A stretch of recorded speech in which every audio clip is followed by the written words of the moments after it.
آپ نے ایسے لوگ دیکھے ہوں گے جو آپ سے کئی زیادہ مہنگے سوٹ پہنتے تھے، جو دن میں 2 بار شیو کیا کرتے تھے، جو مہنگی مہنگی پرفیومز لگاتے تھے، جو اٹالین شوز خریدتے تھے اور جن کے پاس لگژری گاڑیاں تھیں۔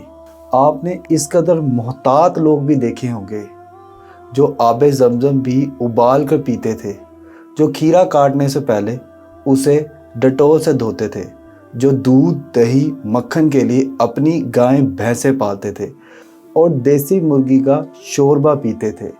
یہ لوگ ہمیشہ 9 بجے سو جا کرتے تھے اور صبح 5 بجے جا کرتے تھے۔ ان سے کبھی بھی کوئی غلطی سرزد نہیں ہوئی تھی، حتیٰ کہ مکھی بھی ان کے ناک پہ بیٹھنے سے پہلے 100 بار سوچا کرتی تھی کہ کہیں میں کوئی بے ادبی تو نہیں کر رہی۔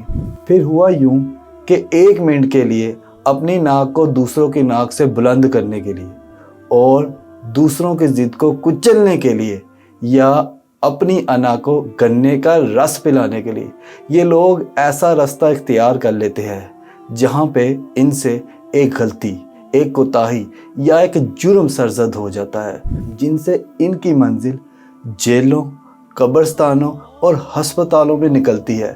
سوال یہ اٹھتا ہے، آخر کون ہیں یہ لوگ؟ کون ہیں یہ لوگ؟ کہاں سے آتے ہیں؟ یہ لوگ آپ بھی ہو سکتے ہیں، یہ لوگ میں بھی ہو سکتا ہوں، اور یہ تمام کے تمام لوگ ہم بھی ہو سکتے ہیں۔ لیکن کبھی کبھی ایسا بھی ہوتا ہے کہ قدرت ہم پر مہربان ہو جاتی ہے۔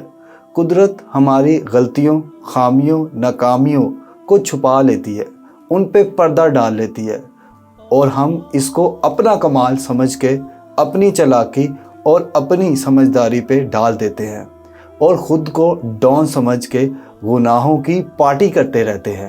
تو آج اور ابھی سے اللہ تبارک و تعالیٰ سے اپنے گناہوں کی، غلطیوں کی، کوتاہیوں کی معافی مانگے اور اللہ تبارک و تعالیٰ کے ہر احسان، ہر مہربانی اور ہر مہلت پہ اللہ رب العزت کا شکریہ ادا کریں۔